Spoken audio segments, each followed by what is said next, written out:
Hello friends, मैं एक बार फिर से क्लास 9th का जो है ध्वनि का अध्ययन इस लेसन का लेक्चर नंबर 4 जो है लेकर आई हूँ आपके पास। आज इसमें हम पढ़ेंगे प्रतिध्वनि यानी कि इको क्या होता है। इसके पहले हम लोगों ने बहुत सारे टॉपिक्स क्लियर कर लिए हैं, जिसमें ध्वनि के का परावर्तन क्या होता है, कृति पढ़ी, श्रव्य ध्वनि, अवश्रव्य तथा श्रव्यातीत ध्वनि, इन सब चीज़ों को पढ़ लिया था। तो चलिए आज हम इको को पढ़ते हैं। जैसे कि स्टार्ट करते हैं, देखते हैं। मेरा आपसे एक अनुरोध है कि आप पूरे भी इस वीडियो को लास्ट तक ज़रूर देखें। आप लोग लास्ट तक देखें तभी आपको ये वीडियो समझ में आएगा। कोई भी प्रॉब्लम हो कमेंट बॉक्स में लिखें, और जो है वीडियो को और अपने फ्रेंड और फैमिली लोगों को शेयर करें, ताकि फ्री ऑफ कॉस्ट लोगों ज़्यादा से ज़्यादा लोग जो है वीडियो को देख सकें। तो यहाँ पर क्या है, प्रतिध्वनि किसी ठंडी हवा के स्थान पर प्रतिध्वनि स्थल अर्थात इको पॉइंट के पास आपके द्वारा जोर से आवाज़ लगाने पर थोड़ी देर बाद पुनः वह ध्वनि सुनाई देती है। ऐसी ध्वनि को प्रतिध्वनि कहते हैं। आप इसका अनुभव आपको होगा। जैसे आप कहीं घूमने जाते हैं पहाड़ी एरिया में, सामने बहुत बड़ी खाई है, तो वहाँ पे इको पॉइंट भी होता है, जहाँ पर हम ज़ोर से बोलेंगे तो हमारे कानों को भी क्या होगी, ध्वनि सुनाई देती है, परावर्तित होती है। मतलब ध्वनि का परावर्तन होना, प्रतिध्वनि सुनाई देना। जैसे हम कुएं में आवाज़ निकालेंगे तो कुएं से भी हमारी आवाज़ सुनाई देती है।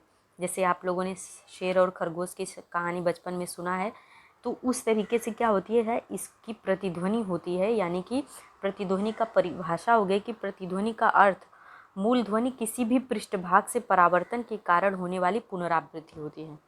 जैसे कहीं बहुत बड़े ग्राउंड में माइक बजता है खुले स्थान पर, तो हमें कुछ दूर से वो आवाज़ गूंजते हुए दोबारा दो बार सुनाई देती है, हेलो हेलो हेलो, ऐसे करके ज़्यादा से कम होते हुए जाती हैं।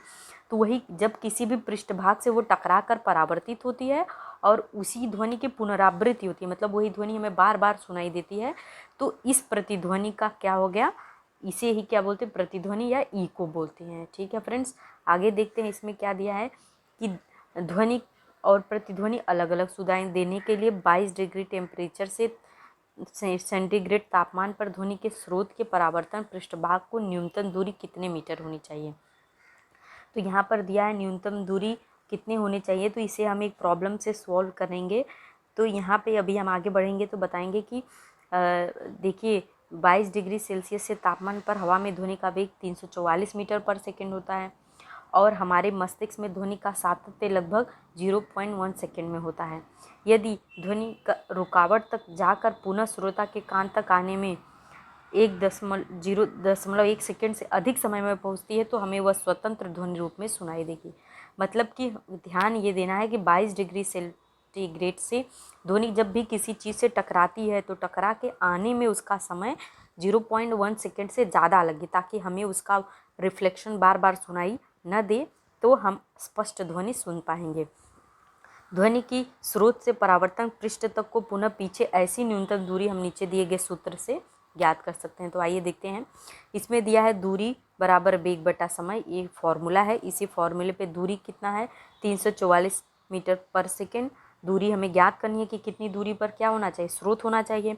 तो वेग क्या है, 344 मीटर पर सेकेंड है, और समय कितना है, 0.1 सेकेंड है। तो जब हम गुणा करेंगे तो 34.4 मीटर की दूरी होनी चाहिए 22 डिग्री सेंटीग्रेड पे।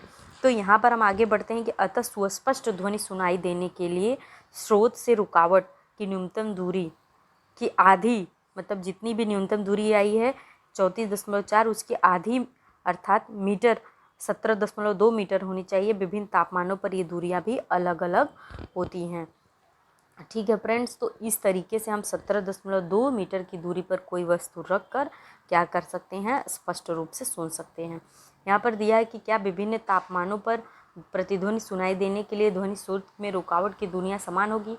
तो नहीं, ऐसा नहीं, समान नहीं होगी, क्योंकि अलग अलग तापमान पर ध्वनि का वेग भी अलग अलग होता है। मैंने आगे आप लास्ट वीडियो में बताया था कि तापमान बढ़ने पर ध्वनि का वेग भी बढ़ता है। तो इस तरीके से दूरियां में समानता नहीं होगी। फिर कभी कभी ध्वनि कौन सा परावर्तन हानिकारक होता है, तो कौन सा ध्वनि का परावर्तन हानिकारक होता है, जैसे कि ऐसे परावर्तन जहाँ पे हम कहीं सिनेमा हॉल में या ऐसी जगह पर गए हैं और हमें कुछ परावर्तन सही तरीके से ना हो, जैसे कक्षा में डायमेंशंस जो है, रचना कैसे होनी चाहिए, सबका सही तरीके से निर्माण न हो तो हमें ध्वनि क्या करती है, हानि पहुंचाती है, मतलब हमें स्पष्ट सुनाई नहीं देती हैं। या जैसे धन या ध्वनि अवशोषक रख दी, जैसे कि किसी भी बहुत बड़े सभागृह में, चित्रपट गृह में, या वहाँ पर बहुत सारी ध्वनि का निर्माण न हो, इसलिए वहाँ पे सोफ़ा अलग अलग चीज़ें रख दें, तो क्या हो जाएगा, ध्वनि का परावर्तन स्पष्ट नहीं होगा। जैसे यहाँ पे दिया है, सतत या बहुत बार हो जाने वाले परावर्तन के कारण प्रतिध्वनि अनेक बार सुनाई दे सकती है। इसका उत्तम उदाहरण कर्नाटक के विजयपुर में स्थित गोल गुंबद है। तो यहाँ पे गोल गुंबद में जाकर हम जब बोलेंगे तो यहाँ पे हमें प्रतिध्वनि बहुत बार सुनाई देती है। ये जो कहाँ पर स्थित है, कर्नाटक में है, और विजयपुर में, कर्नाटक के विजयपुर में स्थित है। यहाँ पे बार बार हमें प्रतिध्वनि को सुनाई देता है।